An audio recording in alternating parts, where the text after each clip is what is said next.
అవుయా నేను చెప్తాను కదా అధికారం లేదు నేను వస్తాము మా కుటుంబం వస్తామని చెప్తాను నేను తెలుగే చెప్పేది ఇంగ్లీష్ ఏం కాదు మా కొడుకుతో చెప్పిలా ఇది నా కొడుకుతో చెప్తే పోలీసులు అడ్డం పెట్టుకొని రాజకీయం చేస్తున్నారు అక్కడ. ఇప్పుడు మీరు మిమ్మల్ని సంవత్సరం నుంచి అడ్డుకుంటున్నారు, మీ కొడుకులు వచ్చి కూడా అడ్డుకుంటారండి అనుమానంతోనే కదా నేను వద్దులే ఏంటి అనవసరంగా అనేది చెప్తాను. నేను తాడిపత్రిలోనే ఉన్నాయా తాడిపత్రికి వస్తాను ప్రోగ్రామ్ చేస్తే పోలీసులు వచ్చి అడ్డుకుంటారు. అంతెందుకు మాజీ ఎమ్మెల్యే నన్ను అడ్డుకుంటారు, కౌన్సిలర్ని అడ్డుకుంటేది గొప్ప సంగతి ఏం కాదు.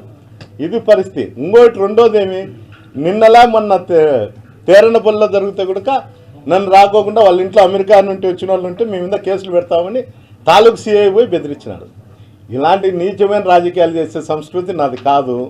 చేతనైతే ఏదన్నా కానీ మగం మీదనే మాట్లాడతా.